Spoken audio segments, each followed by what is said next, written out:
Welcome back to the Barry Charles Footy Show.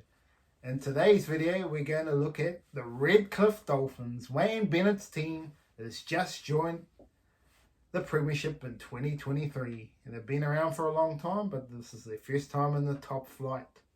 Will they sink or swim in 2023? Well, the biggest question for the best 17 is they don't even have a superstar in the team. Now, the closest they have to probably a superstar in the team is Anthony Milford at his best. Can Wayne Bennett get the best out of him? And Jesse Bromwich should be the strongest two in the squad. But unfortunately, there's not much else in between here. There's a lot of toilers, but they are missing a couple of real key players to really say they're going to do any damage in the comp. But anyway, let's check out the Redcliffe Dolphins team that I think will be around the mark. I don't think it's too hard to pick the Redcliffe Dolphins team at the moment, but they have still got room to sign a few players. So this could change before the start of the season. They've still got about 5 players to sign. So I don't know what they're waiting for. They're waiting for a miracle. But anyway, let's have a look at who they missed out on. So obviously they missed out on Reece Walsh, Cameron Munster. They're obviously the two real big players they wanted to get. There's Ben Hunt. There's so many players that really were trying to push to get in. Dylan Edwards. There was talk that Dylan Edwards could have gone there. There's so many players that they really wanted, but those are the key players they missed out on. Obviously, Harry Grant missed out on them as well. They really were pushing to try and get some good players. But unfortunately, it all just fell apart. But let's have a look at what I think the 17 will roughly look like for 2023.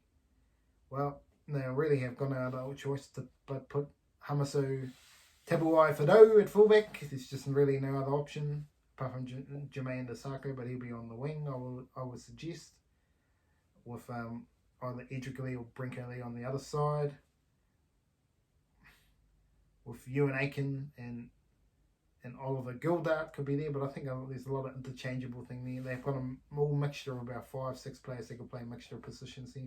So they've got a bit of depth there, but not really any star power, to be honest, and that's side apart from Fidow, so that's a little bit of a concern. And obviously 6 and 7, Anthony Milford and Sean O'Sullivan. Sean O'Sullivan's a steady player, but he is not going to win you a premiership, so it's interesting to see what their future holds for them on who they're going to try and sign, because they really are running out of players. Obviously, Jesse Bromwich, Mark Nichols probably pricked themselves as the two props. And Jerry Marshall King at number 9. It's pretty not a simple one. It's just really concerning that some of these players are not really top first grade players, so that's a concern for me for the Dolphins. Felice Kafusi, Kenny Bromwich. I'm just worried these fellas are getting over the hill. It's going to be a question mark for the Dolphins. Are these players just over the hill? Dad's Army. Do they need to retire? Going to be interesting to see how they go. Tommy Gilbert, 13. You could say he should be on the bench as well. A bit contentious on him being 13, but he's there just on the lack of talent. But maybe even Cody Nikorima could go there, but he is my number 14 because he can play a lot of positions. Ray Stone and Jared Wallace, they'll shore up the forward pack. And for Lance Tefari, the young gun, I think he might be looking at some game time. Whether it's round 1, maybe not, but I'm expecting him to get a lot of game time here in 2023. So what is the positives for the Redcliffe Dolphins? Well, first of all, they've got the maestro, Wayne Bennett. But even with Wayne Bennett, I can tell you now, this is one guarantee I can tell you now, the Dolphins won't make the top 8 this season. The season coming up, there's no chance at all. I don't think they'll come last either, but I think they'll be bottom 4 material this season. They just do not have the caliber of players to match the top teams at all. The only way they can make the top 8 is Sean O'Sullivan, Anthony Milford, absolutely, Fidow as well, have an outstanding season. Their forward pack could deliver the season. So their forward pack's not likely, and their forward pack would be in the top 10. But I just don't think the backs are in the top 10. They're probably top 13, 14. So that's the problem for me. They're just missing a couple of gun players. So who are they missing? Well, to me, they are clearly missing a fullback. They're missing a halfback. And to me, a hooker at least. They're missing a strike weapon in the centres and the wing as well. They're probably missing a lock as well, Victoria, the Isaiah type player. That would be where I'd be looking at to sign, but a lot of those other big marquee signing players, and there's not many of them around, and most of them are not coming to the Dolphins because they're just worried about the squad, and I don't blame them. I really don't blame them. That's why they are struggling to get players, even with the Wayne Bennett factor. So we will see where all this lies. The only thing that people are still hoping for is maybe Cody Walker might make a jump ship, but I don't. Even he's a bit of Dad's army. He's not really the long-term successor for the club. That is the worry. And maybe Sean O'Sullivan, they just got to give him time and let him play footy. And maybe it's what they need to do. What else can they do in terms of really getting themselves a foot in the door? Well, to me, for the Dolphins, like any club that is expected to be lower on the table, is to at least play good footy. Turn up, because a lot of teams don't turn up. And I think that's what Wayne Bennett will instill in his team. And I think you'll be surprised on how they play. And I think they'll start off fairly well.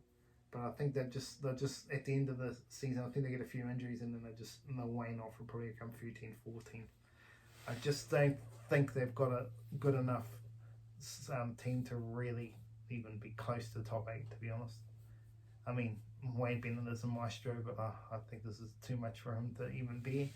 Unless they sign someone out of the blue before the season starts and then changes the whole things around. But I think that they're going to have to rely on trying to get some young guns to deliver for them, for the Redcliffe Dolphins. So, yeah, I'm just not convinced the Redcliffe Dolphins. I think they're looking a bit more like Dad's Army than actually building up towards something, even though you do need some good experience to start off with. If you don't have the class in between that, you're just not going to get. Just look at the Tigers. They tried to buy experience and the club just keep getting worse and worse. You can only improve if you have genuine stars in the team. And that's what the Dolphins are likely missing. And I can't see them going anywhere in 2023. And saying that, if they're able to sign maybe 3 good, really, really good players in the following season, then you start talking maybe top 8. But then after that, a lot of these players are going to be retiring and they're going to be able to get other players. And it's going to be the question from Wayne Bennett and his tribe of men to try and deliver Redcliffe Dolphins into the top 8. But that's enough for me for the Redcliffe Dolphins. I just not convinced they're going to be anywhere near the top 8 this season. But anyway, check out my other videos coming out. I've got plenty of the best 17s coming up, and then I'll start talking about all different stuff around rugby league before the season starts. So anyway, take care out there. Enjoy your day.